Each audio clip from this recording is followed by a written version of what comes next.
You should accept yourself just the way you are. What does that say about who I should become? Is that just now off the table because I'm already good enough in every way? So am I done or something? Get the hell up. Get your act together. Adopt some responsibility. Put your life together. Develop a vision. Unfold all those manifold possibilities that lurk within. Be a force for good in the world, and that'll be the adventure of your life. We are getting dragged into the bandsaw like 1 inch of cloth at a time, right? And there's movements forward incrementally towards the abyss with the continued provision of more and more sophisticated weaponry to the Ukrainians. We're spending money like a drunken sailor and facilitating an endless degree of criminal enterprise and also funneling money into the military-industrial complex at a heretofore unprecedented rate. We have no vision for victory that's laid out, that's realistic in any real sense. And we also have no vision for what might constitute peace. It's hard for me to see how this doesn't culminate in at least a significant regional war and, heaven forbid, a world war. That's why we've got to turn this around. As far as why it's happening, the only thing I can speculate here is that for whatever reason, it's popular. It's popular with the American people. They see, many see it as a conflict between good and evil. The problem with this narrative, this story that allows the effort to be so popular as it has been so far, is that I don't think the American people are being told the whole story. I don't think they're being adequately advised as to the risks.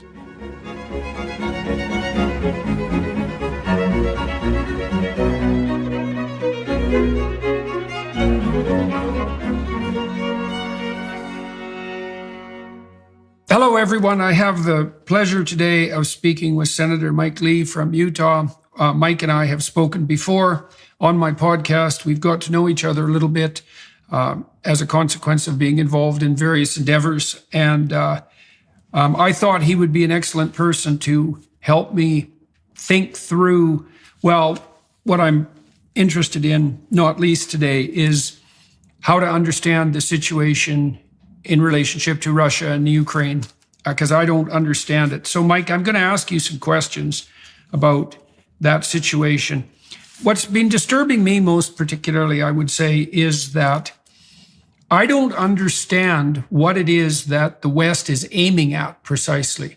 You know, when you're aiming at victory, because that's hypothetically the aim here, you need to specify what a victory would look like.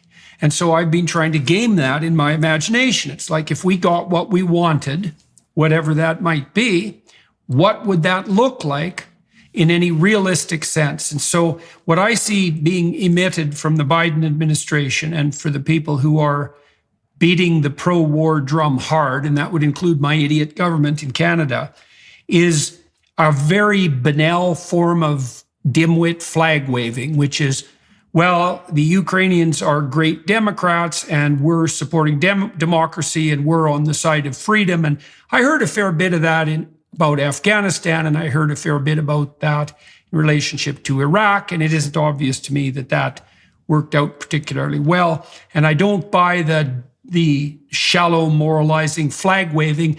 And Ukraine is a country that is so corrupt that it's almost beyond comprehension. And so the idea that there's an easy pathway to democracy there is utterly preposterous, which isn't to say that, no, I'm without my qualms, let's say, on the Russian side. Russia's been a very troublesome country for a good 150 years and probably before that. And so it's not like the situation is straightforward. But here's what I've been walking through in my imagination, and you can help me maybe clarify where my thinking is inappropriate. So the hawks that I've talked to on the American side have basically laid out the most reasonable case for war for me, I suppose, and have claimed, for example, that it's in our best interest in the West to keep Russia relatively weak militarily, to minimize the threat they might pose now and in the future. And this war gives us an opportunity to do that, just that, to cull their conventional forces and to keep Russia back on its heels, which is a different proposition than expanding democracy in Ukraine. And so I have some problems with that approach conceptually, because I think that's what the Allies did to Germany after World War I. We attempted to weaken it and then to keep it weak. And that was not a good idea. And, history doesn't repeat, but it rhymes, as they say. And so I think it's dangerous to weaken Russia, partly because Russia has natural resources that we actually need, especially natural gas, which produces the ammonia that feeds 4 billion people, and they produce ammonia and they produce food, high quality wheat in particular. And so a devastated Russia doesn't seem to me necessarily in the long-term interests of either the West or the planet. And then on the alternative side, well, let's say Putin is deposed because he loses this war in a conventional sense, and a new leader emerges. The probability, as far as I'm concerned, that we'll get a new leader in Russia in the midst of chaos who's better than Putin is virtually zero, given the historical precedents. And then if we reduce Russia to something like a state of chaos, which also could happen, and the country fragments in the worst case scenario, then we have a situation where we have a fragmented Russia with 25,000 nuclear weapons floating around, let's say. And that also seems like a rather dismal outcome. So, what the hell's our plan for victory here, as far as you're concerned? Look, I think starting out, at least from the U.S. perspective, the idea was first to deter Putin from invading. Once he invaded, the idea was to weaken him and cause him to decide relatively quickly that it wasn't worth the effort and to retreat. With good reason, people in the United States and in many other countries want to make sure that we stop Vladimir Putin. He's a bad guy. He's someone who has ambitions that aren't good. And so everyone sees in him this bad person, which he is, who could do a whole lot of bad things.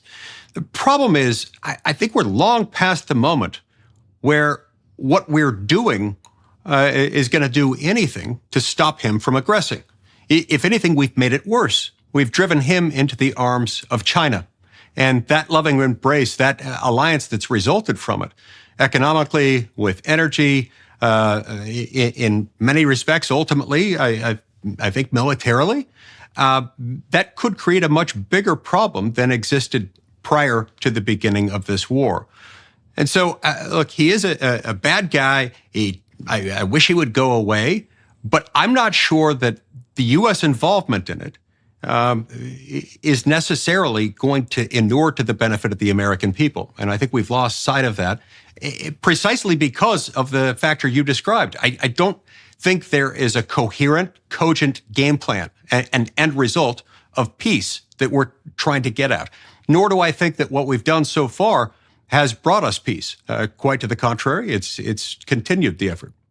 Okay, so you brought up the China argument. So here's a way of conceptualizing that. I mean, China has its problems, to say the least. They're facing a demographic collapse. Their real estate market is, to call it shaky, is to say almost nothing. They're actually facing, by Chinese standards, quite the rebellion on the home front. I mean, things don't look that bright for the Chinese Communist Party. And having them ally with Russia, I would say, seems to be something that could be in their favor economically, because it gives them access to the immense resources of Russia. And if you think China is a good ally of the West, then you've got another thing coming. Anything that's done to help them survive in their current form, the CCP, in particular the Chinese Communist Party, is definitely not in our best interest. So having Russia establish an alliance with China that helps China limp along into the future, I mean, that's a country that supports North Korea, which is about all you need to say about the Chinese Communist Party. And so that seems like a dim-witted strategy in the long run, especially because China is at least as much of a threat. Now, it's more of a threat in any reasonable sense than Russia should be. I mean, talk about systems out of alliance. We're not allied very well with the Russians, philosophically, let's say, but we are absolutely not aligned with the Chinese. So that seems like a preposterous endeavor. And it's an uneasy alliance between the Chinese and the Russians. It's not a natural alliance. We'd really have to force both the Chinese and the Russians into a corner in some real sense in order for them to be able to hammer out something approximating an agreement. So that seems rather dim-witted. So And then let's also talk about the cost of war. So, first of all, how much money do you think the U.S. has poured into Ukraine so far? $113 billion to date. $113 billion is an enormous sum of money. This represents a sum of money that's, I think, between 20 and 25 times what Ukraine typically spends on defense in a typical year. This is a sum of money roughly nearly double of what Russia spends on defense in a typical 2-year period. And I believe it's even 30-40% larger than what Russia spent on defense last year, given that, they had a significant war effort going on. What concerns me there, Jordan, is that we're getting into this with our funding and with our contribution of weapons. If we're going to get involved through what could fairly be described by some or perceived by some as a proxy war, we need to understand what our objective is. And in the United States, we're supposed to have a declaration of war before we get involved in that. This becomes especially important when you're dealing with a near-peer, nuclear-armed geopolitical adversary. These guys have got nukes. And to say they've got nukes is a vast understatement.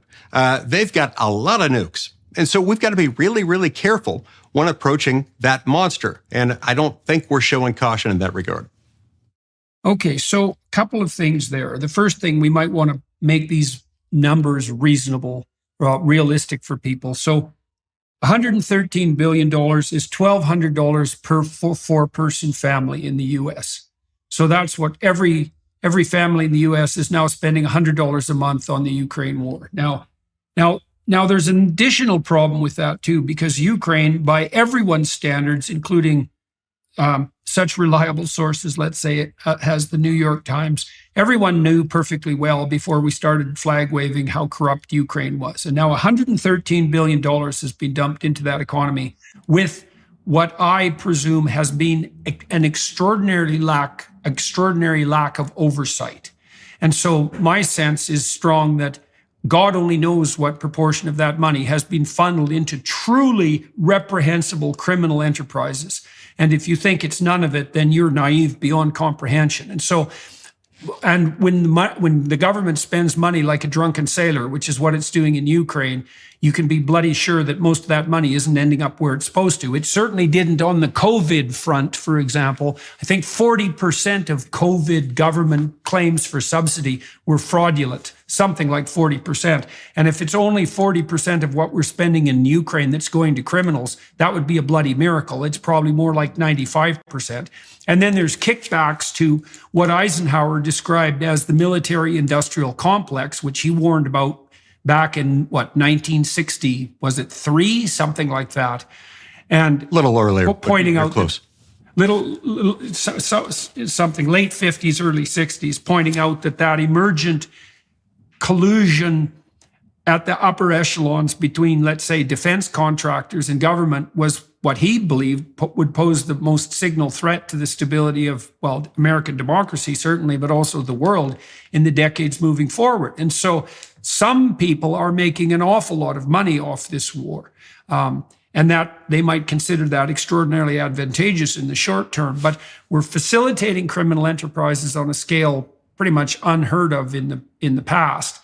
And we have no idea exactly what our money is being spent on in relationship to the furtherance of the military-industrial complex. And so that's also a negative consequence of the war, that this false, democracy flag-waving masks. And that strikes me as additionally naive over and above the fact that we're flirting with, as far as I'm concerned, we're already in World War III. The issue is how far we're going to take it. The notion that this is a war between Russia and Ukraine, it's like, is there anybody who believes that? And then you also pointed out something that people should be jumping up and down and screaming about in the United States, which is that, there's no declaration of war here. And so, but you're in a war. And so how the hell did that happen? Well, we're pretending it's not a war. Well, I don't know if that's sufficient reason to bypass the constitutionally mandated Yes. requirement that war is declared by Congress. Yes, it's one of the things that changed in our form of government after we left the United Kingdom. One of the things that we made sure was that the people's elected representatives in Congress and not the chief executive would have the power to take us to war. Now, to be clear, Congress did appropriate this money. So it's not as if Congress were bypassed in deciding to send money to Ukraine.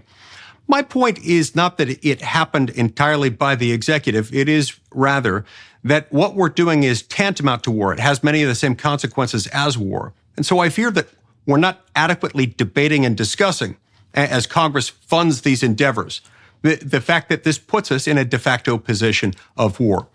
And then to your point about the corruption, the possibility of waste, fraud, abuse, and other corrupt developments with this money.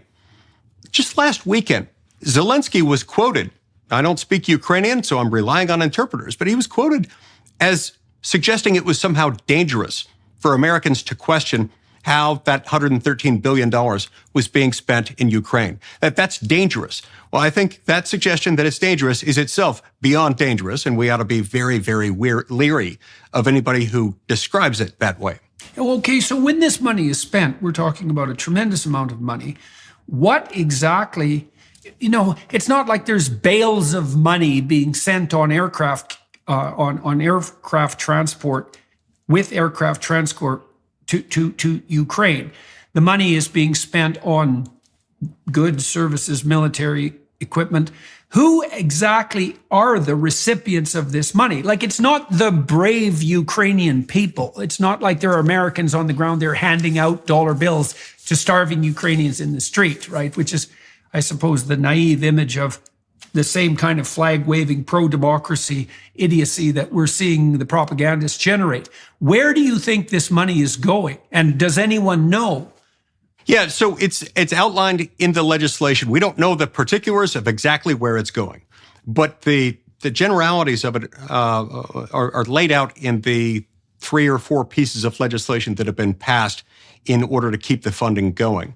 In some instances, the money goes to the U.S. military in order to acquire weapons so that they can send weapons over to Ukraine. In other instances, it goes to other U.S. agencies that are providing some form of relief or another to the Ukrainian people. It's spread out in myriad ways. And I think some of those expenditures are more defensible than others. But in the final analysis, it is a huge sum of money. And that's money that has the ability to be corrupted. Even where it's not cash, in some instances, they're getting money. And in other instances, they're getting material. But regardless, that material has a value attached to it. And so that's not to suggest there's no corruption possible there. Right, right.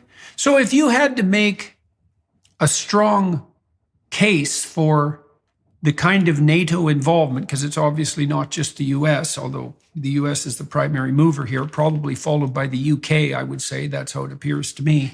If you had to make a strong case for what NATO is doing, what would the case be? I mean, we talked about the necessity of deterring Russian aggression, especially in relationship to Ukraine.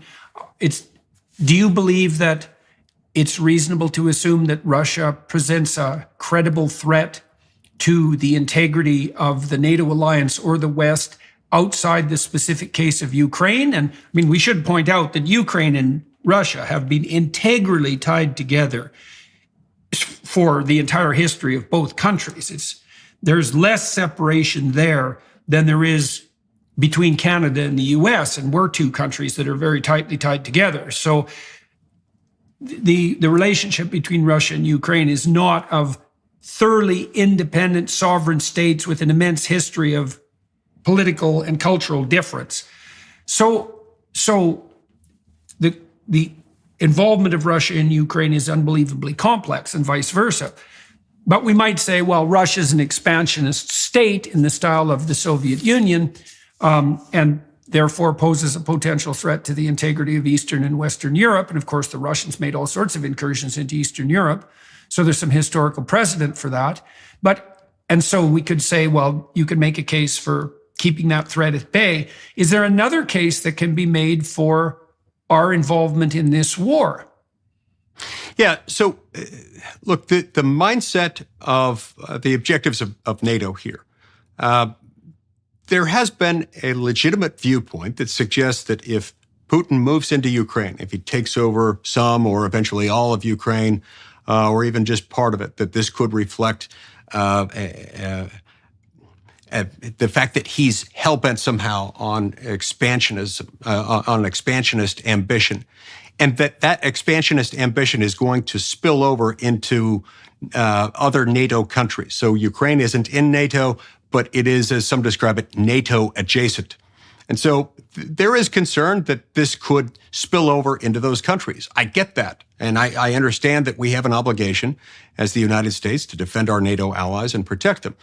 The problem with that is it's at once very speculative. We don't know that to be the case. And as you point out, there is a lot more history between Russia and Ukraine, especially parts of Ukraine, a lot more of a cultural, historical connection, in some cases a linguistic connection between Russia and Ukraine than there is a lot of these other countries.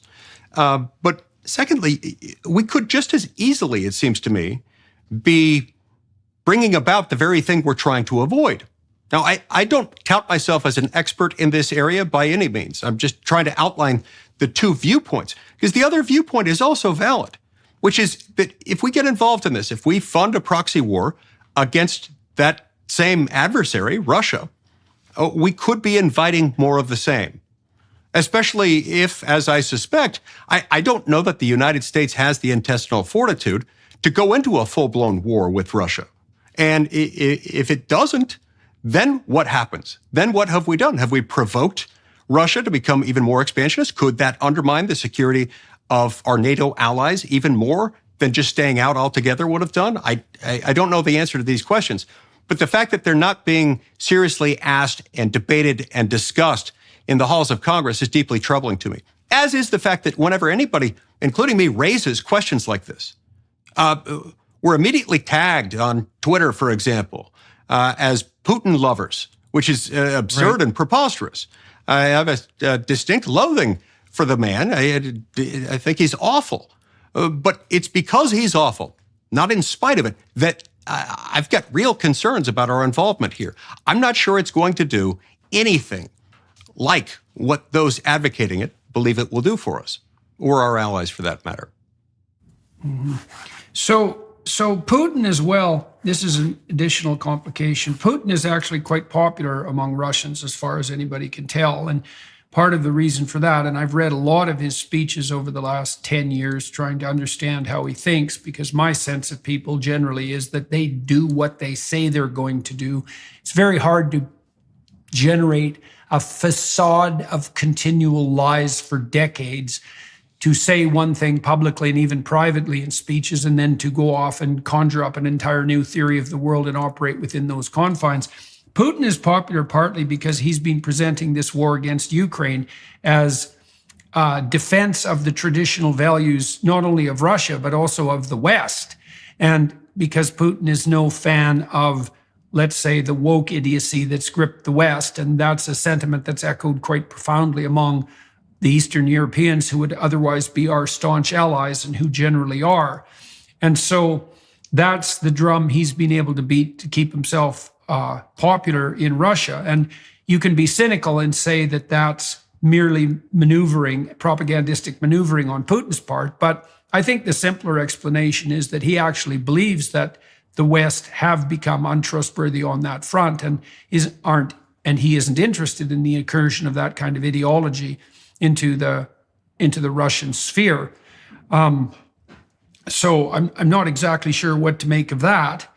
And then the notion that we're enabling the very conflict that we're trying to avoid brings me back to the problem I had at the beginning of our discussion, which is I can't figure out what the hell constitutes our victory here. It's like, even if we do win, what in the world does that mean?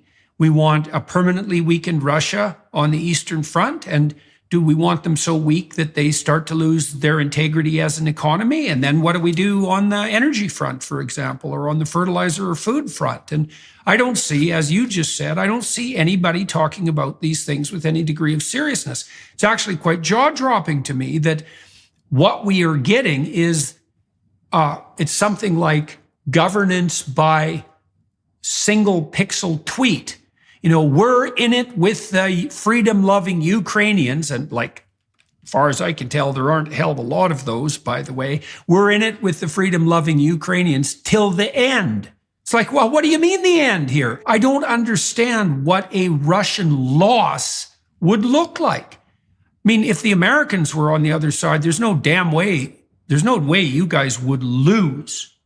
Like, you might not win, and maybe no one will win, but you certainly wouldn't lose. And am I missing something here, or is this discussion as shallow as it appears? Your comment that whenever you say anything that questions the story that's being laid forth about the war, you get immediately labeled, as a satanic Putin worshiper, so to speak.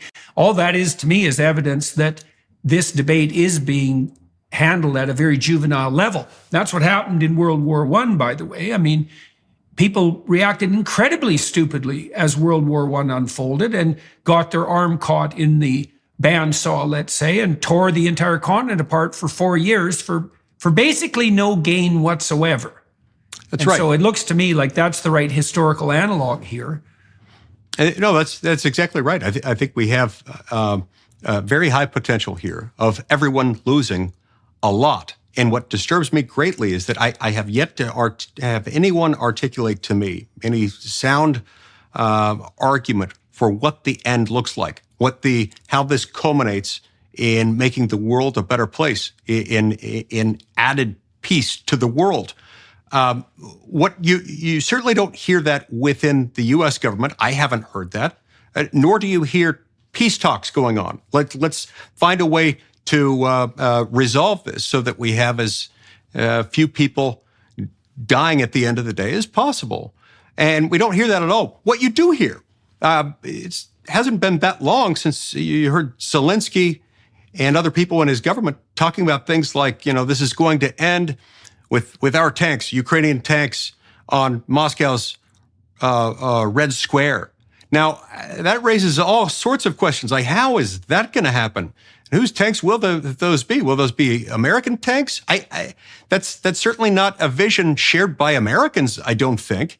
I've never heard our president or any of my colleagues in the Senate or counterparts in the House of Representatives envision that kind of outcome. I don't know what victory looks like under their plan. And that's deeply concerning because if you don't have an end in mind, you're going to be taken in all sorts of strange directions. I guarantee you Putin's got an end in mind, and it's not favorable to us.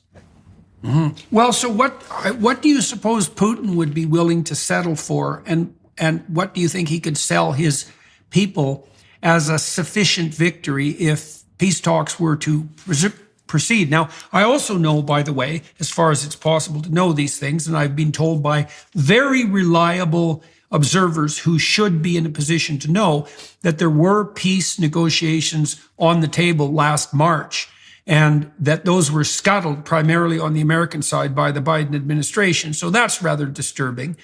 And so it would also be very useful for me to be able to conceptualize something approximating what the West might accept as terms for peace, given that, as you pointed out, the ultimate extension of the war in the direction that Zelensky's more extreme statements have indicated, well, it's just a non-starter. First of all, many people have tried in the last 200 years to advance their tanks all the way to Moscow, and that tended to end very badly for anyone who tried to do it. And that happened a minimum of 3 times, and the same thing happened every time. And then we should also point out with 100% certainty that there isn't a chance in hell of Ukrainian tanks, say made in the West, ending up in Red Square without the Russians doing everything that's in their power to make absolutely certain that that never happens. So, Go ahead. Well, I'm interested in the fact that there seems to be virtually no negotiation whatsoever on the peace front. This should be Biden's number one concern as far as I'm concerned. It's like, what the hell are we doing here in the West? Why aren't we negotiating for peace, on our terms, let's say, because I think the Russians are in a bit of a corner with 100% purposeful intent. And then, so let's talk about that. Why aren't we negotiating? And then let's also talk about how this war escalates as it moves forward, and when it actually moves from a proxy war, which it is now, to whatever we now are willing to define as an actual war. So let's start with do you know of any negotiations that are occurring in good faith on the peace front? And if not, why not? No, I don't. And it's perplexing. In the early months of this conflict, there was speculation in Washington. I don't know how much truth to it, but there was some speculation in Washington that a negotiated peace could look something like formal recognition by the West of the Russian occupation from 8 or 9 years ago in Crimea, and then perhaps a partial partitioning of parts of the Russian-speaking areas of the Donbass region, and that there would be perhaps not formal recognition there, but a negotiated ceasefire of Russia's occupation of some of those areas. But no one has been talking about any of those outcomes for many months. If there aren't peace negotiations going on, which I really hope they are, I haven't heard any of them. I haven't heard about them. And they're certainly not inclined to talk about them in public. And that's one of the things that's most concerning about this, is that you're picking a fight with a huge bear. And look, people are fond in the United States of saying, Russia's economy can't support a full-blown war. Yeah, well, that's true. But as you pointed out, there's no end to their nuclear stockpile. And their weapons do pose a formidable threat to the entire world, should they choose to use them. And that's why we've got to be so careful here. So to enter into that without a strategy for achieving peace, for a resolution of it, is a fool's errand, if ever there were one. Right. So here's what we've established so far: is we're spending money like a drunken sailor and facilitating an endless degree of criminal enterprise, and also funneling money into the military-industrial complex at a heretofore unprecedented rate. We have no vision for victory that's laid out, that's realistic in any real sense. And we also have no vision for what might constitute peace. So then you have to throw up your hands and think, just what the hell is going on here? And I really can't understand it as much as I try. What in the world are we doing? Is it truly as shallow as posturing morally in this opinion poll driven way that says, well, once again, we're champions of democracy and freedom, and, we're putting our military might behind these wonderful freedom fighters, which, as I said, are in genuinely short supply in Ukraine? It's hard for me to believe that we could possibly be that preposterously shallow and stupid, and venal and greedy as well. But it does seem to be the simplest explanation for what's going on.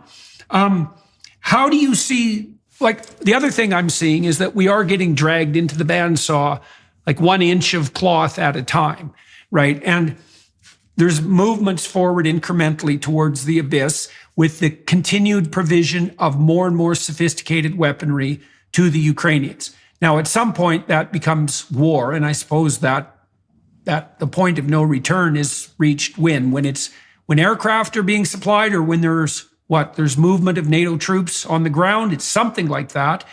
How do you see this, if this doesn't cease, if it doesn't move towards peace, even if the Ukrainians do advance and the Russians retreat, so we're winning, how do you see this war escalating in the most realistic sense over the next few months? Well, look, the early hope was that Putin would get bored, or Putin would get frustrated, or he'd get worried, and then that he would withdraw. I don't see any of this happening right now. And so unless the United States and other serious outside actors who have played a serious role in it so far dedicate their efforts to trying to resolve this, trying to achieve a peaceful resolution, it's hard for me to see how this doesn't culminate in at least a significant regional war, and heaven forbid, a world war. That's why we've got to turn this around as far as why it's happening, as far as why there continues to be U.S. support for it in the absence of a peace plan. The only thing I can speculate here is that for whatever reason, it's popular. It's popular with the American people. They see many see it as a conflict between good and evil. Russia is the villain. Ukraine is the innocent victim, the virtuous victim, and the United States is the hero. It can, from a vantage point thousands of miles away, use its immense force, its immense resources financially and militarily to try to influence this, supposedly without a single American life being put at risk. The problem with this narrative, this story that allows the effort to be so popular as it has been so far, is that I don't think the American people are being told the whole story. I don't think they're being adequately advised as to the risks. You know, if you go to a doctor, you go to a surgeon who proposes a surgical intervention of some sort, usually there will be a series of benefits and risks that the doctor would weigh out with you. Going to war should involve nothing less than that, certainly. And I don't think the American press is reporting on what the risks are. Many politicians are very content. In fact, they're really eager to continue to perpetuate this villain, victim, hero paradigm because it sells. It's swelling. It rings a certain populist chord within us. But I think over time that's going to fade. It's going to fade because, among other things, we've got problems here that are becoming apparent. You know, Jordan, last year in the United States, just 2022 alone, we lost 110,000 Americans to fentanyl poisoning. That fentanyl is being manufactured in Mexico, being flooded across our borders by the drug cartels as they traffic humans and with them drugs, including fentanyl. 110,000 Americans died of that last year. Looked up a UN report recently. You know how many civilians have been killed in Ukraine since this conflict started? If the source from the UN is accurate, it's less than 8,000 since this war started. And so it's not to say that that isn't tragic. It's not to say that they are the same. They are not. They are very different. But I think the American people are starting to see, number one, that there are grave risks to what we're doing in Ukraine, and that unless we decide not to, we're going to get drawn into a massive war. Yeah, well, okay, so you have a convenient distraction hypothesis there. I mean, one of the things that really appalled me in recent weeks, you know, I was remembering that speech that Biden gave in front of the red stage, you know, with the military people behind him. And not creepy at all. Not creepy at all. No. Well, and I have some insiders in the Democrat Party talking to me about why such things happen. And I know that Biden's idiot advisors were playing with this. I mean, this is so preposterous, but it happens to be the case with this dark Brandon idea, propagandistic idea that Biden has been seen by people as relatively ineffectual in the sort of classic masculine sense. And it was time to crank up the imagery in relationship to his shadow side, like his sort of militaristic, tough guy shadow side. And if you go look up Dark Brandon on the web, you can see all these memes that people have produced, putting him forward as kind of an action hero. And this is exactly what I saw with him posturing in Ukraine. He was wearing his black trench coat and his, military Ray-Ban sunglasses with reflective coating. And there's a nice air raid siren going on in the background. And it looks to me like shallow narrative drama of the sort that you just described.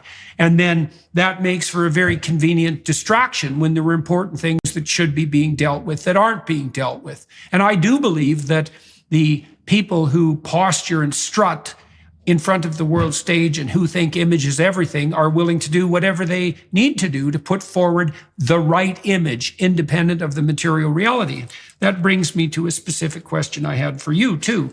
You know, I was surprised, actually, when I reached out to you to talk about the Russian war, that you would actually speak. Not because I don't think you have the courage to, because I think you do, but I don't see there is anything in this for you, at least in the short term, except loss. As you already pointed out, if anybody at the moment stands up and says, hey, guys, I don't know what the hell we're doing here, but something's rotten in the state of Denmark, all you get out of that is the kind of abuse that's generally reserved for people who are being straightforwardly traitorous, because we've already decided who the good guys are here, and it's us. And, if you're anti-war in Ukraine, you're pro-Putin, and God, you could hardly, that's as bad as being pro-Hitler, let's say, or being pro-Stalin. And so why in the world are you willing to talk about this?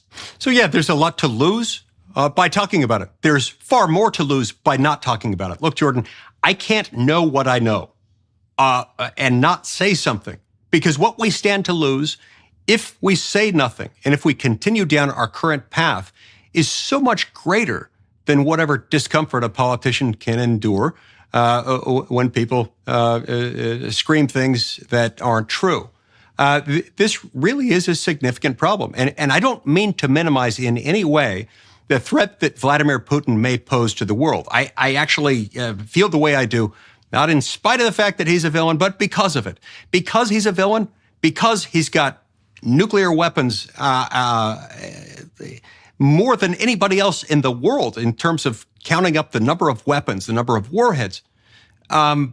We've got to be very careful. And because he's a villain, we've got to make sure we know what we're doing. If we're going to fight for Ukraine on Ukraine's behalf to the point where we're committing ourselves essentially in order to defend our own honor, now that we've started into this, if we're committing ourselves to war, we need to be clear about that with the American people. Otherwise, this is going to cost a lot of lives.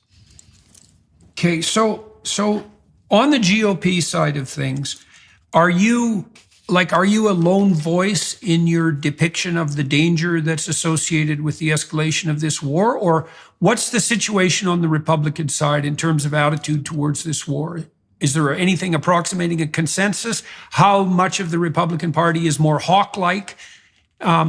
What's the situation on the ground on the Republican side? There's a small handful of Republicans, but a growing number of Republicans who are starting to express concerns. A few of us in the Senate, probably 2 or 3 dozen, maybe 4 dozen in the House who have started to express concerns about it. And I think the number is building because people realize what's at stake. Well, what's surprising, though, Jordan, is the number of Democrats who are not raising these questions. I've got allies who I've worked with for years on the Democratic side on issues dealing with the war powers. I've teamed up with Democrats. I've teamed up with some very unlikely allies like Bernie Sanders. We've run measures under the War Powers Resolution. The first time the War Powers Act was successfully invoked by passing a resolution, in that case to get us out of the undeclared war in Yemen, was with me and with Bernie Sanders. But this time around, I don't see any Democrats in the Congress, not in the House, not in the Senate, who are, at least not publicly, raising the concern, saying, hey, maybe we shouldn't be doing this. I hope that will change. I frankly expect that to change, but I haven't seen it yet. We'll be right back. First, we wanted to give you a sneak peek at Jordan's new series, Exodus.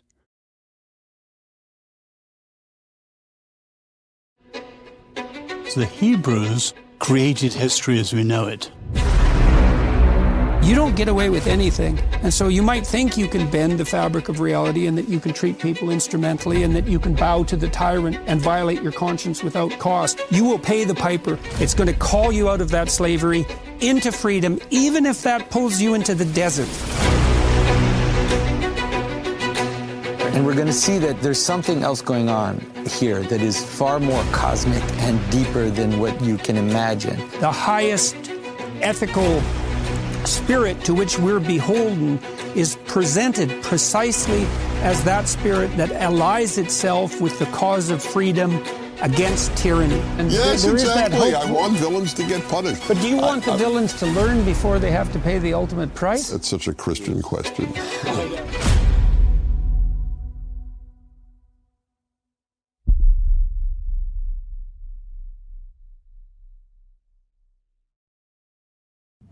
Well, you'd think the lefties would at least be worried about government, corporate, military, industrial collusion, right, at minimum. Now, we've seen this weird shift on the left, too, because we've also seen the left radically support big pharma, which is definitely not something I ever thought I would see in my lifetime. It's so utterly preposterous. But independent of the other risks that the war presents, the risk of dumping $113 billion into the hands of the corporate part of the military-industrial complex, you'd think would be something that would raise the hackles of, let's say, people like AOC and Bernie Sanders. And as you said, there's been radio silence on that front, or perhaps even the opposite of that, like full-fledged support for the brave Ukrainian Democrats and those on the side of democracy in Ukraine, let's say. So that seems a bit preposterous.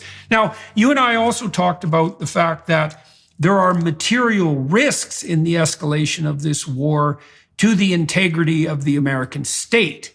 You know, you're not a big government advocate, and anytime there is a war, what you generally see is not only a tremendous amount of tax money dumped into the hands of the corporate side of the military-industrial complex, but a huge growth in government bureaucracy and overreach that's very seldom rolled back. So what do you see unfolding as a danger on that front? The modern nation state, by necessity, when it fights wars, it necessarily needs to consolidate as much power as possible. And so that concentration of power tends to cause the government to become larger, taxes to be more intrusive. And I can use the word taxes here broadly because in the United States, the way we finance our government, more government spending ends up producing a backdoor invisible tax because we've just been inflating our currency. And people are making the same amount of money, but it buys less. And once that happens in order to fund a war, when the war ends, to the degree it ends, government tends not to recede. The taxes tend to be in place, at least for quite a while. And the general levels of government funding might retreat some, but never do they return to pre-war levels. There was a Harvard professor named Roger Porter who wrote a book about this about 30 years ago called War and the Rise of the State. And I think we're seeing it on display. So, yeah, that is another concern, is that as we do these things, we become accustomed to spending this much money for Ukraine, some of which is funneled through this or that entity within the State Department or the USAID program or some other program through the Department of Defense. Some of those funding levels might go down, but I doubt they will ever retreat to the levels where they were prior to this particular conflict. And that's a deep concern. It might also explain why some progressives are more inclined to be supportive of this, along with the fact that it happens to be their president, a Democrat, who's in office at the time. If this were Trump doing this, I can only imagine they'd be, many of them at least, would be calling bloody horror over it. Right. Yeah, well, Trump in his recent statements has come out very bluntly, because after all, he is Trump, on the war front, claiming such things as, if he had been president, this wouldn't have happened, which I think is a somewhat credible claim, but also that if he was president, which is a non-zero possibility, that he would end the war in 24 hours. You know, and I'm not remarking on that because I necessarily regard the 24-hour claim as valid, but I am remarking on it because Trump has come out very bluntly as opposed to this war and also highlighting its dangers. And so that's an interesting development. I don't know what's happened with the other people who've thrown their hat into the Republican primary ring so far on the foreign policy front. Do you have any sense of that? They've been fairly quiet on this war, as far as I can tell. I think he's the only one so far who has raised a lot of concern as bluntly as he did. I believe Governor DeSantis has expressed some concern with it. I don't know exactly how far he's delved into it, but this is an early indication of where I think the Republican Party is going. To be expressing, as Donald Trump and Ron DeSantis have both done, expressing skepticism about our involvement in this conflict. Okay. So let's go back to the peace issue now, because I've been trying to figure out what might constitute the broad, low-resolution outlines of an acceptable stalemate or even, well, we could even aim for a productive peace with Russia over the long run. And with the Ukraine integrally involved in that, that would be a lovely stretch goal, let's say. But what you laid out was something like recognition of Russia's dominion over Crimea. And then now, so everyone who's watching and listening knows that in eastern Ukraine, the majority of the population are Russian native language speakers. Now, Ukrainian as a language is quite allied semantically with Russian.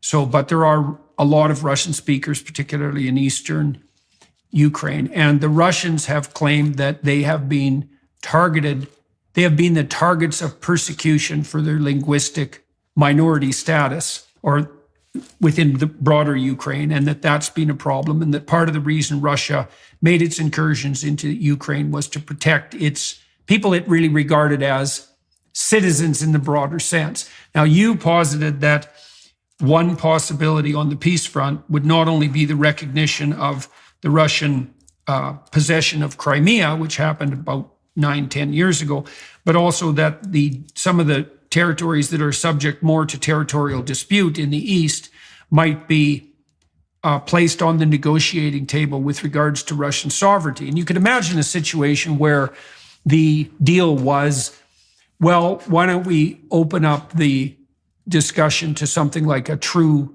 plebiscite or referendum and let the people in those areas vote for who they would rather be allied with. And if the UN could get its act together and act something like a true objective arbiter, which strikes me as highly unlikely given the dysfunction of the UN. But in any case, then the people of the Donbass region, for example, could exercise their right to self-determination, and that could be part of the negotiating strategy. Now, do you think that that tentative vision of what might constitute a peace plan, do you think that that's to put forward something like that is indicative of the kind of weakness that might embolden Putin? I mean, if we're trying to be critical about that notion? It could perhaps. And as I said, when we talked about that a few minutes ago, this was speculation that occurred during the first 2, maybe 3 quarters of 2022. Speculation that might be where we ended up. Speculation on that front has died down since then.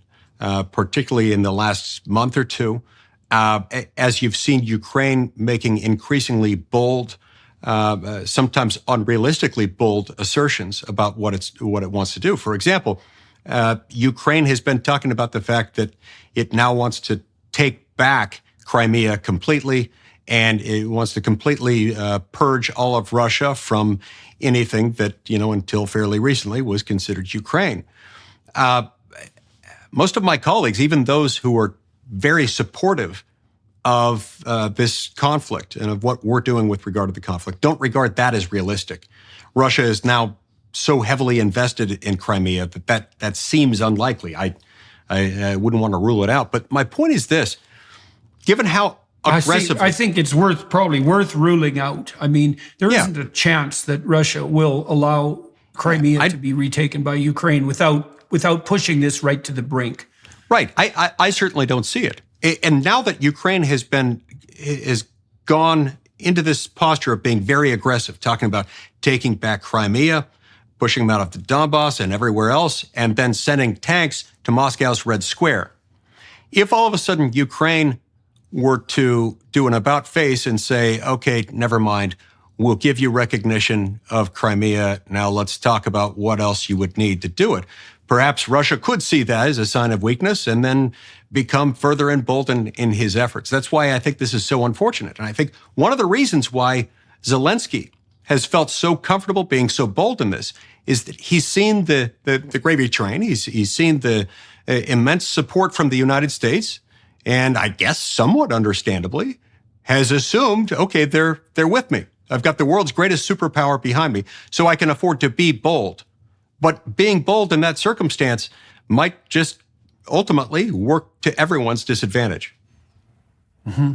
Okay, so I want to flip this now a bit, if you don't mind, into a more metaphysical domain. So I've been recently completed a seminar on the biblical book of Exodus with a group of scholars in Miami. And that's available on the Daily Wire Plus platform, the first 8 of those, and the last 9 will be released very soon. And one of the things we talked about, given that we were discussing the book of Exodus, was the nature and the meaning of the 10 commandments. And one of the most mysterious commandments, but also one that I think is incredibly germane at the moment, is do not take the Lord's name in vain. Now, skeptics listening might say, why in the world are we talking about such arcane matters? But the reason we are is because I think you can make a very strong case that the commandments constitute part of the set of implicit and explicit a priori axioms that govern the polity of free Western states. And in any case, they're elementary moral rules. That's one way of thinking about it. Do not murder, for example. That seems, reasonable. Do not envy what your neighbor has. So no covetousness, which would be a good thing for envious people to contemplate for a very long period of time. But this do not take the Lord's name in vain is a very interesting one, because people generally think that means don't swear. Don't say God damn or something like that. And that isn't what it means. What it means is do not assign holy motivations to things you're doing for your own nefarious purposes. That's what it means. And I think that's the cardinal sin of our time. And that's what people do when they claim unearned moral virtue. So moral virtue is very hard to establish. And you could take it out of the religious domain and say that your moral virtue is actually the same as your social reputation. Now, it's a little more complicated than that, but if you're a good person and you act productively and generously and reciprocally, then you get a reputation for doing so, and that reputation is of incredible value. It means people will trade with you, they'll interact with you, they'll trust you. It means that if you run a business, that your customers regard you as reliable and will spread your name around in a positive way. And that's brand value fundamentally, and every business person knows how integrally important to their economic success brand value is. That's earned moral virtue. Unearned moral virtue is what you attempt to garner if you're narcissistic, psychopathic, Machiavellian, and sadistic, and that's the dark tetrad group of personality traits. And what I see happening continually on the political front at the moment, and I would say this is particularly the case on the left, is that there's a battle for the acquisition of as much unearned moral virtue as possible. And I think that's what's happening in this situation, is that we can collapse the situation in Russia, Ukraine into this simple narrative, which you just described, which is, heroic Ukrainians embattled by demonic tyrant, supported by equally heroic allies, that those being the, shallowly pro-war Westerners. And that's a good distraction from more serious issues. You mentioned the fentanyl crisis, and that's only one of many things that we might be attending to carefully if we were wise. And it also enables everyone to stand up and wave flags and be heroic and virtuous without doing one bit of the effort necessary to actually undertake that in their life. And I think that is a compelling motivation for the acceptance of these 3-pixel narratives. And that just seems to be happening continually. And so we're walking ourselves ever more blindly towards an incalculable abyss, proclaiming all the way that we're only doing what good people would be doing, because after all, we're the good people and we have, nobility, democracy, and God on our side. So what do you think about that? Well, you're a religious man, you're a metaphysical thinker to some degree. What do you think about that as a set of metaphysical presumptions? Do you think that bears any relationship to our current circumstance? Without question, it does. Look, biblical teachings, and certainly the 10 Commandments, are instructive. They're anything but arcane or esoteric or outdated. In addition to, regardless of one's religious worldview, many of us as religious people also regard them as eternal truths that are important to our eternal progression and salvation. But even if you didn't, if you look at those 10 Commandments, including those that you just described, they also outline a formula for happiness. Because they prescribe the manner in which you interact with your fellow human beings. There's no more evil that can come from humans than when they view themselves as virtuous and their actions in a particular cause as so unmitigatedly right that everyone else must be wrong. And when they're confronting a fellow being or multiple fellow beings or a huge nation of them as undeserving of virtue, there's no more evil that can come in this world than when that paradigm comes into play, when that contrast comes into play. And so that's one of the reasons why I had not heard before that particular analysis of taking the Lord's name in vain. When you add that to other commandments, biblical commandments, including covetousness, for example, admonitions against theft, against adultery, against killing, those all kind of have a consistent theme in them. And so, yeah, I think that can come into play in circumstances like these. In fact, I think that's what drives most wars. People start to think of themselves as virtuous, assign immense unmitigated virtue to their own cause, and assign evil to their adversary. And that's how people get involved in massive conflicts. Mm-hmm. Mm-hmm. Yeah, well, that's the two dimensions of unearned moral virtue. The first is we're all good without any effort. And so that's pretty damn convenient because it actually turns out to be an extraordinarily difficult endeavor to actually be good because the devil's in the details and you have to set your house in order from the levels of the personal all the way up through the levels of the social to actually be good. And that requires a lifetime of commitment, but also falling into that narrative also gives you a very convenient place to put Satan himself. So instead of having to scrub your own conscience and determine where you might be, let's say, falling short of the glory of God, you can say, well, no, all the evil is aggregated conveniently in the body of our enemy, and this would be Putin in this particular case. You can heap nothing but derisive hellfire and scorn upon him, and then you're scot-free on that front too. And so all of that's a little too convenient. I do think this interpretation, by the way, of taking the Lord's name in vain, I think it is in keeping with the original intent of the formulators of the commandments, because I've looked at a lot of different translations, and we beat this idea to death in this seminar. And this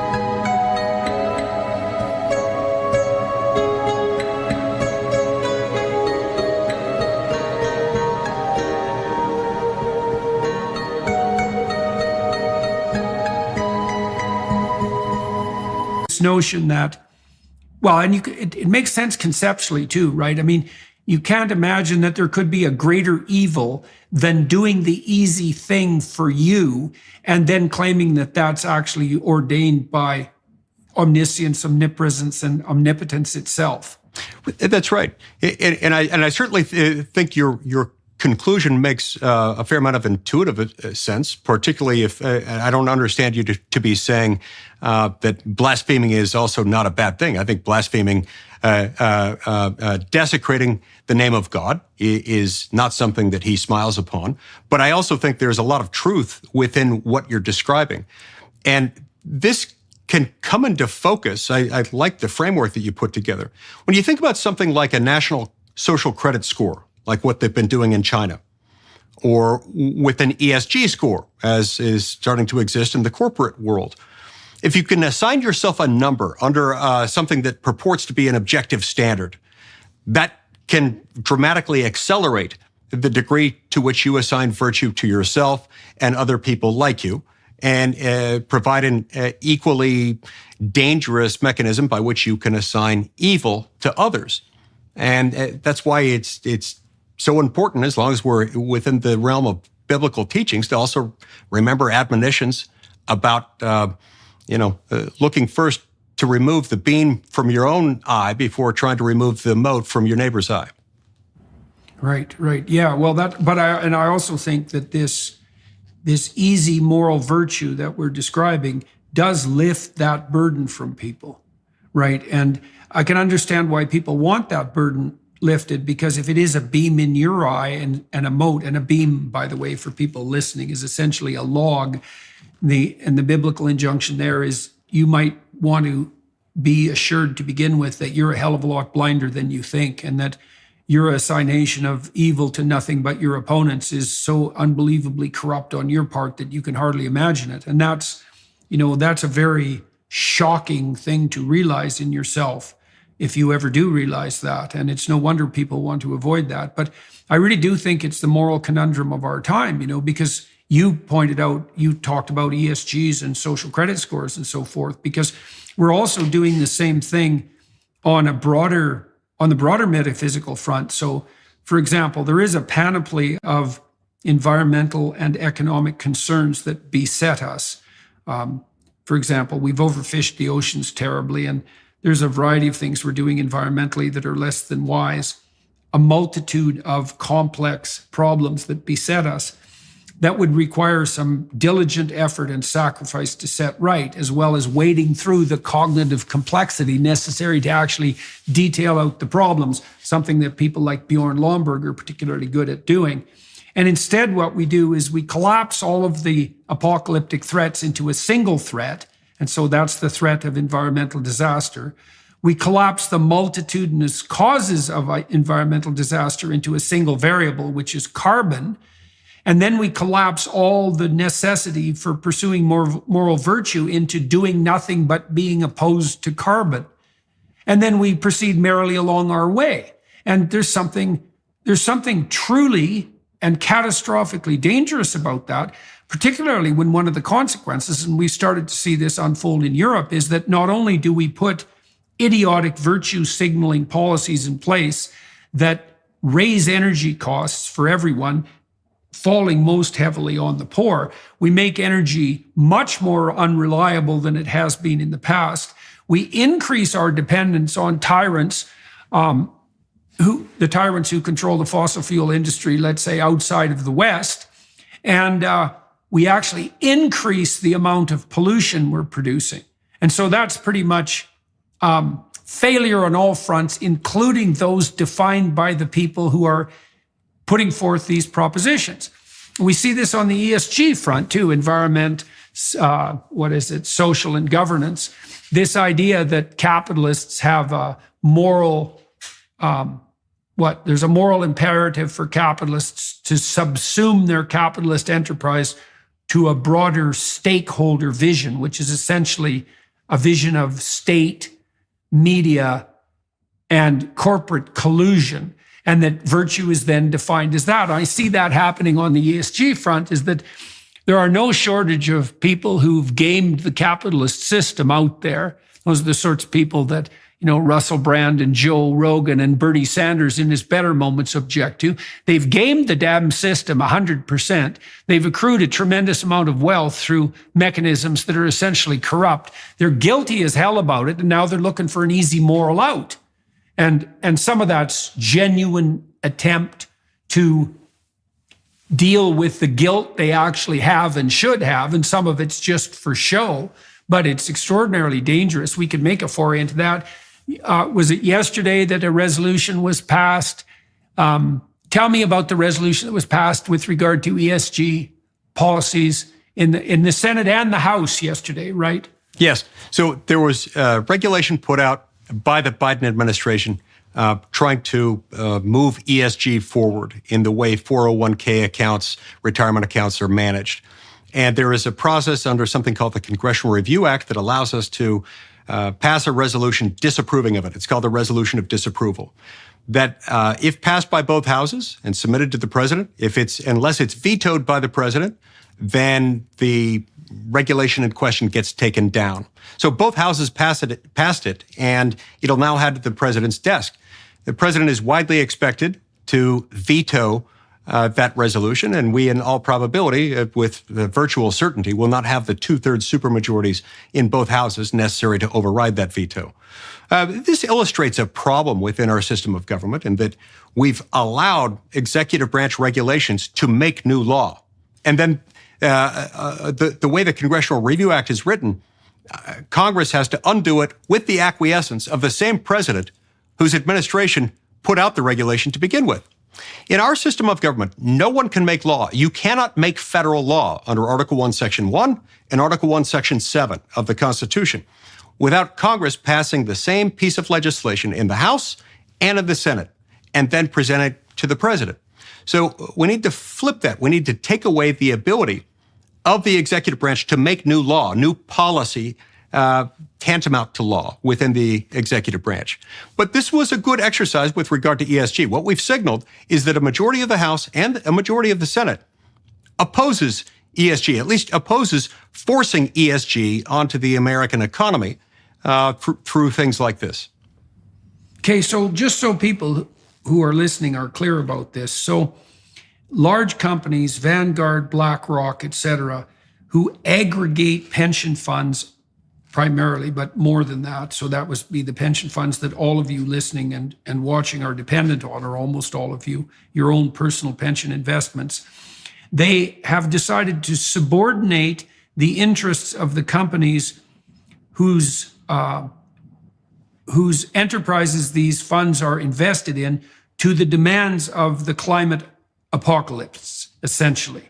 So the notion is, well, the environmental catastrophe that besets us is so severe that mere fiduciary interest, which would be growing your pension, is not sufficient. You have to adopt the net zero Paris Accord goals, and your corporations have to devote themselves to that. And then in addition, it's not only on the environmental front, it's also on the social front, which means that corporations have to buy into the entire diversity, equity, and inclusivity movement, which is essentially a radical left-wing movement, or they're not doing their duty properly at the highest moral level. Now, the problem with that is that the responsibility of investment funds is to preserve and grow the investments of the people who are, for example, going to be dependent on their pensions, and that shouldn't be subordinated to any other interest. Now, the ESG pushers have said, oh, look, we can have our cake and eat it too, because if we invest responsibly, whatever the hell that means, we're actually going to see greater returns. Now, there's no empirical evidence for that whatsoever. In fact, the CEO of Vanguard in the last 2 weeks, Vanguard was pushing the ESG cart assiduously, just like BlackRock. The Vanguard CEO came out and said that there's no evidence whatsoever that ESG investment outperforms non-ESG investment over any stretch of time. And so that whole story is starting to fall apart. But people should pay very close attention to this, because your financial future is at stake here. The ESG pushers, Vanguard, somewhat less so now, BlackRock, State Street, et cetera, own 25% of the biggest 500 companies in the US. These are major league players. And so the fact that they're gerrymandering their financial responsibility in a very crooked and underhanded way, aggregating the votes of all their individual shareholders into their own hands and using that to warp and dement the structure of the market, this has real world consequences for virtually everyone, well, anyone who has a pension. We might as well just go with that. And certainly many, many investors other than that. And so that's another example of this, the pathology of this proclivity to pursue unearned moral virtue. You have these great fund managers who are guilty about their crookedness. And so they're trying to atone in a false way by pretending to ally with this radical leftist narrative, which is insanely preposterous to begin with. They're doing that in a way that's destructive to the financial interests of the people they're supposed to serve. And they're doing that, well, instead of doing the hard work of actually trying to put their moral houses in order. Anyways, that was pushed back against a bit in the last week by. Now, how many Democrats were in favor of the disapproval measure? In the Senate, I think it was 2 or 3. I'm going to have to check the final vote tally. Yeah, okay. I believe there were 2 or Okay. 3 as of the moment I voted who were with us on that one. And I'm not sure about in the House of Representatives. I assume there were a small handful over there as well. But Right, but there were some, which is very yes. interesting, right? Yes. There were any. Right. And so they're seeing this thing that you're describing, which is that these fund managers are subverting the interests of investors, from truck drivers to teachers, from surgeons to service station attendants, people who have put their retirement money into a fund and are expecting a return are getting less of a return than they would otherwise get because they're betraying their fiduciary obligation. But do not fear. They probably say to themselves, we're virtuous. They assign this unearned moral virtue to themselves in doing it, and therefore say, not only is it not wrong for us to do this, it would be wrong for us not to do this, and people who don't do this are themselves wrong, and so we must crush them. That's what ESG is about. It's not just about them wanting to assign virtue to themselves, it's about wanting to crush anyone who doesn't do that. You see, because if you don't crush them, then they will beat you in the competitive race, because they understand that what they're doing is not going to make them competitive in the free marketplace of ideas. Right. Now, you tangled up the Chinese social credit system in this discussion, and so I figure we should unpack and elaborate on that. So one of the things that gives a company competitive advantage, for example, with regards to being prioritized for loans under the ESG framework, is that they regulate their activities so that they minimize such things as their carbon footprint, their so-called carbon footprint. And they abide by these diversity, equity, and inclusivity mandates that are radically leftist in the most fundamental manner. And people still might say, well, I don't have time to think about this, even if it has to do with my pension. But what people should think about is that this is going to start to affect them personally on the personal front very, very rapidly, because if corporations are held to account on the moral front for their environmental footprint, let's say, and their failure to comply with the radically leftist dictates of the DEI apparatus, there's no reason at all to assume that that's not going to be extended to typical citizens. And the probability is very high that it's going to be. So, for example, if we put in place digital currencies, which we're trying to do very diligently at the moment, and that's already happened to some degree in the form of credit cards, because they're a digital currency of sorts, then what will happen, and this is already happening in places like China, is that all of your individual spending is going to be assessed for its concordance with these apocalyptic environmental goals and your compliance with such things as DEI, as the DEI ethos. And that if you don't abide by those norms, you will be punished, but through taxation, first of all, through moral warnings, but then through taxation. That's as certain as the sun will rise tomorrow. And there are already plans afoot in all sorts of different domains on the international governance front to ensure that consumers do bear the brunt of their anti-environment consuming decisions. And that'll mean less meat. It'll mean lower number of calories per day. It'll mean something approximating rationing, because that's already being contemplated in places like the UK. It'll certainly mean radical limitations on private transportation ownership, whether that's a gas, fossil fuel powered car or an electric car, because people who are pushing this already know that we don't have the power grid to support widespread distribution of electric vehicles. It'll mean that you won't be able to travel by air except insofar as you don't exceed your quota for air travel. And people might think that's all conspiratorial, but they could go and do their own research and find out very rapidly that it's not conspiratorial at all. And so that's all part of this problem of the demand by the top-down globalist utopian types to accrue to themselves unearned moral virtue. It's like, we're going to regulate your behavior to assuage our guilt. And that is an absolutely appalling sin, let's say, to put it very bluntly. And so it was heartening to see that some Democrats even are starting to alert themselves to the fact that, this might not be in anyone's interest. Our entire system is built up on the idea. In fact, the American experience from the beginning has been built around the idea that dangerous things happen with the excessive accumulation of power in the hands of the few. That's true in government, especially. It also has its own manifestations in the business world. That's why American antitrust laws are built up around consumer protection. They're built up around ensuring consumer choice, because when consumers have options, there is competition, and competition tends to bring down prices and increase quality.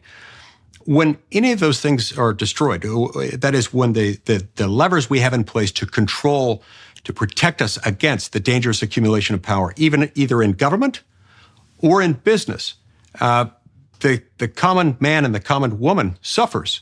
And ultimately, all of society suffers.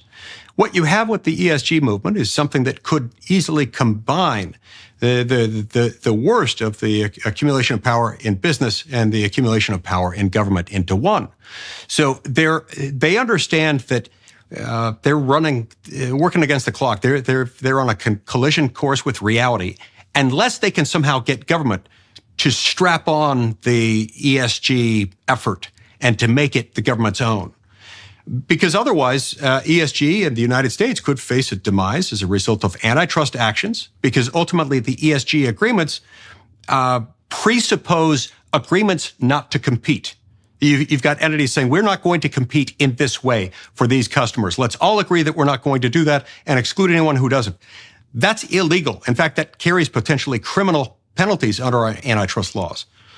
And then they could also face lawsuits from shareholders whose value has been diminished as a result of a betrayal of their fiduciary obligation to their investors. Both of those things could find their antidote in government, again, taking on the aura, taking on the objective of ESG and mandating it through reporting requirements, immunizing it in one way or another, refusing to go after people who have engaged in agreements not to compete. And that's why this vote yesterday was so important. It was one of the first volleys in the war about incorporating ESG into government, strapping it on the apparatus of government and forcing it on the American people.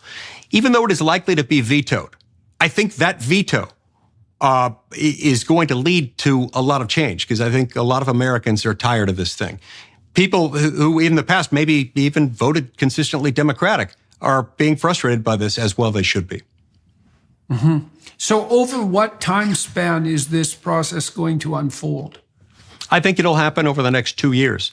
I think it'll end up being a big topic of discussion between Governor DeSantis, President Trump, and the other Republicans running for president. I think all of them are going to latch onto this and present it to the American people as, hey, we know you don't want this. We know you don't want your entire fate decided by this awful combination of a few big corporate titans on Wall Street and a small handful of executive branch bureaucrats in Washington.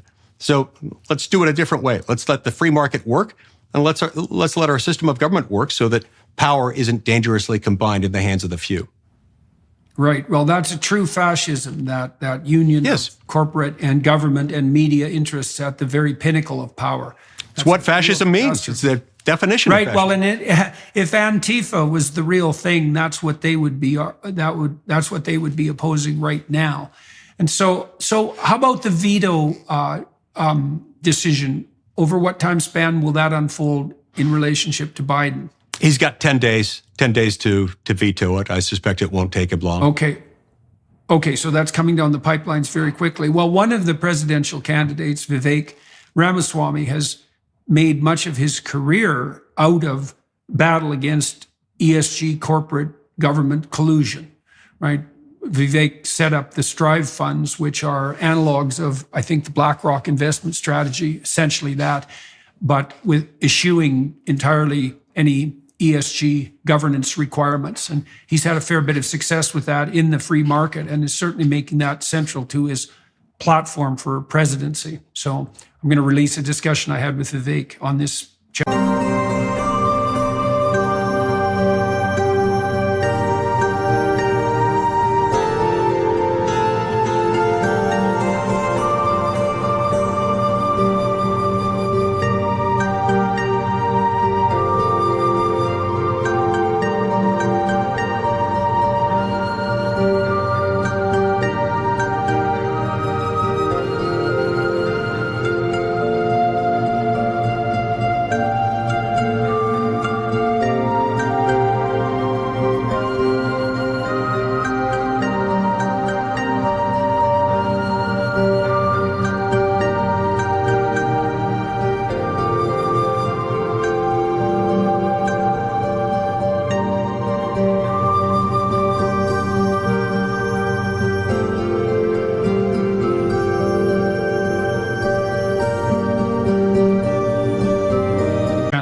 this is definitely going to be a hot topic. It's too bad, because it's quite arcane.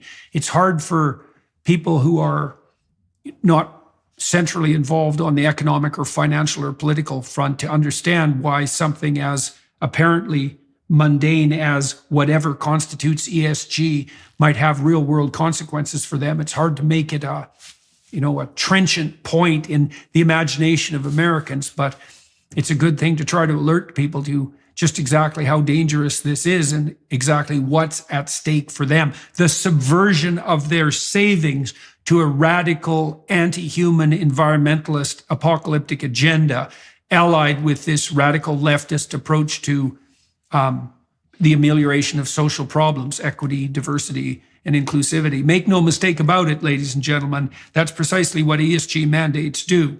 And that's exactly their purpose, their conscious purpose, and that is exactly their outcome. So Mike, please go ahead. And the American people are not dumb. They may have a lot on their hands, a lot of things to accomplish, and therefore not a lot of time to delve into exactly how ESG works or what it is. But they're not dumb, and they're smart, and they intuitively know that it's not a good thing to have a small handful of corporate elites making decisions that will make life more difficult for them, making life more expensive and less lucrative in terms of any investments they may have. And so they get that. And they also get the fact that these big business elites who are being facilitated, who want to be facilitated by a government that wants to help them in making the people less poor. The American people don't take kindly to that. And that's why I think we win this at the end of the day. But it's going to require some effort and some explanation as to how this works. Right. Well, DeSantis has been pushing hard back against ESG with a certain amount of success, and there's other states that are starting to join in that fight. The Association of Chief Financial Officers, State Chief Financial Officers, I think there's 28 states involved in that enterprise. They're also vociferous critics of the ESG movement, and so there is gathering impetus on that front. So that's a good thing to see. So what are your plans for action at the current moment? Like, how are you setting your priorities, and how would you describe them to the people who are watching and listening? Look, my priorities always stem ultimately from a desire to restore the Constitution's twin structural protections. There are twin structural protections. One operates vertically. We call it federalism. It defines the relationship between our national government, the federal government of the United States, and the states and their political subdivisions, like cities, towns, and counties. The other is horizontal, and it defines the relationship between the executive branch, headed by the president, the legislative branch, where I work, Congress, and the judicial branch that interprets the laws, headed by the Supreme Court. We've drifted far since the mid to late 1930s in this country from both the vertical protection of federalism and the horizontal protection of separation of powers. We have done that as part of this effort to consolidate government power into the hands of the few. What it's done is it's taken power away from the states and localities and moved it to Washington. And then within Washington, we've taken lawmaking power, the power to set federal policy embodied in law, and hand it over to unelected, unaccountable bureaucrats, or in some cases, the president himself. All of this has inured to the benefit of the wealthy, the well-connected, the political class, but it's been harmful to everyone else. As of a few years ago, a disproportionate number of the wealthiest counties in the entire United States were suburbs of Washington, D.C. This is an area that manufactures nothing. There are no gold mines here. This is not a technological innovation hub necessarily. The money is here because the power is here, concentrated in the hands of a few elites. So to that end, I've been pushing for years a reform that I'm going to push aggressively in this Congress. A series of reforms, sometimes known under the banner of the REINS Act, that would require that anytime an executive branch regulation, in effect a law put out by an executive branch bureaucrat, for that to take effect, if the REINS Act were to be passed, it would have to first pass both houses of Congress and then be signed into law by the president. Otherwise, you're circumventing the whole process. I'm going to be pushing that over and over again. I'm going to be subdividing it out, incorporating many REINS Acts into other legislative provisions, whether we're talking about a farm bill or a general appropriations bill or something else. I want to see executive branch authority subjected to a review by Congress and to not take effect absent Congress enacting it into law. And are you optimistic about your chances on that front? How is that battle progressing? And can you detail out a little bit more how it is that the specific changes that you're making on the legislative front would, in principle, limit the continued growth and expansion of this centralized power elite that you're describing? It would decentralize power to a very significant degree. It would do so for the simple reason that as Congress has to vote on things, say like the Clean Power Plan rule, something like that, or the Waters of the United States rule. These are all well-known, large-scale executive branch edicts issued over the last few years that have a dramatic economic impact on the American people. As those things get noticed by the people and as they have more and more of an economic impact, as Americans realize that they're shelling out an additional $2 to $3 trillion a year, every year, in increased costs of goods and services, diminished wages, unemployment, and underemployment because of this outsourcing of government, they're not going to be tolerant of Congress just letting the executive branch continue to make laws. More importantly, once we get things like this passed, Congress won't have the temerity, it won't have the crazed megalomania necessary to inflict patently bad policies that are going to hurt the American people on the American people. And there will be accountability for those who vote for them. This, coupled with the fact that we'd have to cast more votes on more topics, some of which would be controversial, would, I believe, ultimately inure to the benefit of the people, as Congress would say, you know what, we don't have to weigh in on every area. We're supposed to be a limited purpose national government, established for the purpose of adopting laws on national defense, weights and measures, trademarks, copyrights, and patents, regulating trade or commerce between the states and foreign countries. And there are a few other powers, but it's a relatively small box that those fit into. We have made our federal government almost a general purpose national government. And once we've done that, Congress has not wanted to cast all the votes that it would have to cast, so we've outsourced the actual thinking on that to the so-called experts. This is the pipe dream of the progressive movement. We're going to have government by experts, and those experts will rule us without the interference of the unwashed masses as they see it. Right, without that messiness. Yeah, well, so a couple of comments on the psychological front relationship to that. It's like, first of all, you might ask yourself, well, why wouldn't it be a good thing for a centralized federal government to offer largesse to its populace? And I would say, well, first of all, that's actually very unlikely because that's a difficult thing to manage. And there's no real evidence that centralized governments have done a credible job of that in the last 150 years. And there's plenty of counter evidence. The more widespread that attempt, the more likely it is to end cataclysmically. But then there's another thing to consider too for everyone who's watching and listening is that, you know, a lot of what gives your life meaning at the individual level and the family level and the local community level, the town level, the state level, all of that is the adoption of responsibility that's requisite for your level in the hierarchy. You know, and you might say, well, what the president does with his time is much more important than what the local plumber does with his time. But I'm not so sure that's true at all. You know, each individual has their bailiwick of divine responsibility. And so does each couple, and so does each family, and so does each community, all the way up that hierarchy of responsibility. And if we devolve power and responsibility up to the highest echelons of government, we denude our own lives of psychological significance and meaning, and that's all found through the adoption of responsibility. We also run afoul of the distributed intelligence that all sorts of local decision makers allow for, right? Because you should be dealing with those things that are right in front of you because you're the only person that can see them. And if you cede that power to abstract authorities, they blunder around stupidly like blind giants. And so one of the things that conservatives can consider, you know, I've had a lot of success with this on the lecture front, is that I've made the case continually in my talks around the world, that's about 400 of them now, that the sustaining meaning in people's lives is developed as a consequence of the adoption of maximal personal responsibility. So there's a direct relationship between responsibility and sustaining meaning. And then if you cede that to authorities above you in the hopes that they'll deliver you from the hands of your enemies, genuine and metaphysical, then you actually exhaust the possibilities of your life. And you leave yourself with something like a sterile shell.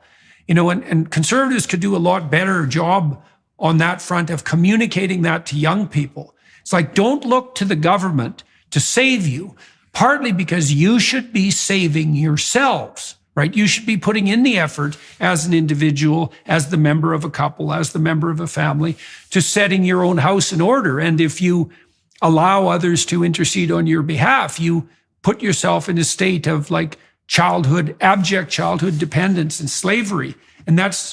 And you develop tyrants around you too. It's a really bad solution. Yes, absolutely. My friend Arthur Brooks has written a lot on this topic, on the topic of finding joy, including happiness as it relates to one's profession, one's work in life. And he said that, if I'm remembering it correctly, to have happiness associated with one's work, one needs to have a job that's sufficiently difficult and complex, that it's not monotonous, it presents at least the opportunity for upward mobility, for getting ahead. Whether you actually realize progress that, forward, right. Even if you don't realize that or ascend to the highest levels, the possibility of it is a significant factor. And then there has to be a close nexus between the amount of effort or work someone puts into it and their ability to ascend. And so when those factors are in place, people find enjoyment and happiness in their lives, and their work coincides well with their lives. If, on the other hand, you're made an object to be acted upon, as happens to whatever degree a government incorporates and embraces socialism, then you really are the object to be acted upon by the government. You're not the hammer, you're the nail, with government being the hammer. Somebody else is deciding your fate, deciding the circumstances in which you and your family find yourselves. And it doesn't contribute to happiness. We've also found that it's not an efficient means of running anything, and so there ends up being less wealth, less prosperity overall. And so, as you mentioned, over the last 150 years, I can't think of a single example where on a large scale, something tantamount to socialism has made people better off. But I can think of a whole lot of examples where lots of people have died from hunger and other maladies that are directly traceable to that kind of system of government. So it's yet another reason to eschew socialism. When Alexis de Tocqueville took his tour in the early 1830s through America, trying to explain why the American Revolution worked, you might put it, where the French Revolution hadn't worked as well. One of the things that he observed is that a government that is this brooding omnipresence over its citizenry it ends up being a keeper of people, much like a farmer is a keeper of sheep. And if you want your citizens to grow up like farm animals and to not have as much of their own will, their own initiative, their own enjoyment, then that's how you would do it. Otherwise, the government needs to not play that role. And I think that's been one of the secrets to America's success, is that our form of government was designed specifically to avoid that kind of accumulation of power. Right. Well, we could discuss that technically too. There's two forms of reward. Technically speaking, there's satiation. That's the reward that you might experience, let's say, after consuming a well-provisioned Thanksgiving feast. And basically, what you do when you're satiated is drift off into unconsciousness. Right? You're prone to sleep because everything is satisfied. That's the same word as satiated. And that is one form of contentment. But what people generally regard as happiness is a different form of reward. And happiness emerges in that Arthur Brooks fashion that you just described, is that people experience enthusiasm and joy, hope, engagement, meaning, so forth, when they see themselves advancing towards a valued goal. And that means they have to have their own personally valued goals, so their own domain of expertise and striving. And then the landscape has to be opened so that they can see themselves moving forward and uphill.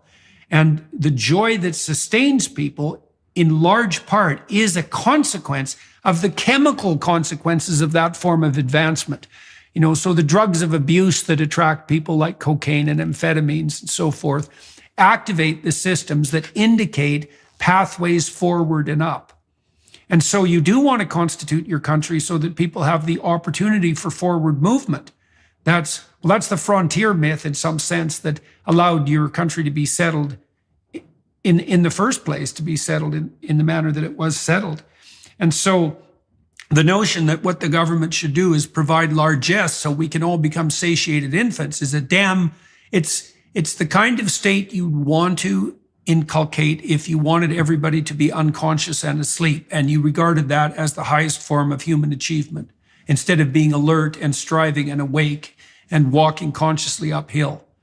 And so it's necessary to distribute all that responsibility and power down the hierarchy to the most local levels possible. It is the antidote to tyranny and to slavery. And so I wish you success in your attempts to make that case to your colleagues and to the public at large. Are you optimistic about the possibility of success for your ventures?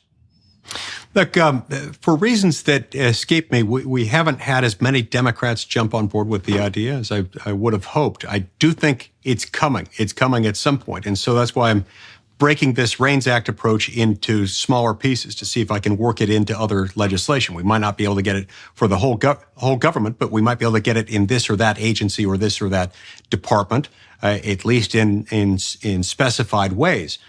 And once we become more comfortable with that, I think there's a real opportunity to get it in there. There also may be some opportunities in connection with debt ceiling increase discussions, spending bill discussions, in order to bring in a shorter term version of something like the REINS Act. And once the American people see this and see this in motion, I think they're going to like it, and I think it will prove to be popular. And it's with very good reason. The American people, many of them feel very distant from their national government, with good reason. It is itself distant from where most of them live physically, but it's also outside the hands of many of the people they just elected to make their laws. If I had a nickel for every time the following scenario unfolds, an executive branch agency makes a new law. These laws, many of them carry criminal penalties. They are otherwise enforceable against the American people. They are, for all intents and purposes, laws. They make a new law, and then constituents write letters saying, or make phone calls saying, hey, this is killing us. This is making it impossible for us to run our business. It's irrational. What do we do? Members of Congress are notorious for writing back saying, dear sir, dear madam, those barbarians over there at that agency X, Y, or Z, they're barbarians, and I'm going to write them, the agency, a harshly worded letter. And that's most of the time the end of it. The American people have been sold short on this. They have had their birthright sold out from underneath them, as the task of lawmaking has been outsourced to people who cannot be fired. This is the closest thing to despotism that America has ever seen. And once the American people realize what's been happening over the last 8.5 decades, they're going to demand this. Okay, well, we can tangle up the first part of our talk with the last part then and say, well, all of the excess spending and emergency procurement on the part of the Russia-Ukraine conflict, as well as the war against environmental degradation, is producing more and more concentration of power in the hands of fewer and fewer people at the corporate government level. And that's a recipe for tyranny, for sure. It's also a recipe for the kind of slavery that deprives people of their requisite responsibility and therefore their destiny. And so that seems bad on all fronts unless you want to be an unconscious infant.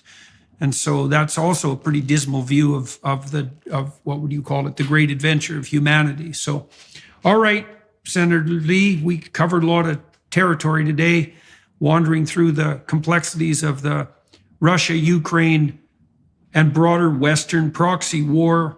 That's one bloody abysmal chasm to glance into. And I really appreciate the fact that you were willing to speak forthrightly about it today, as I'm sure the people who are listening will also appreciate. Thank you to all of you who are listening and paying attention, and I hope you keep listening and paying attention because there's a lot at stake here, more right now than perhaps there ever has been in some real sense. So to the Daily Wire Plus folks who facilitated this conversation, thank you. The film crew here in Winnipeg, because I'm in Winnipeg today, much appreciated. And I'm going to flip over now to the Daily Wire Plus platform and talk to Senator Lee for another 20 minutes to half an hour about issues related to our discussion today. But if you would like to join us there and provide some support to the Daily Wire Plus folks, that would be useful if you're inclined. And so thanks again, Senator Lee. It's always a pleasure talking to you. Pleasure's mine. Thank you. Hello, everyone. I would encourage you to continue listening to my conversation with my guest on dailywireplus.com.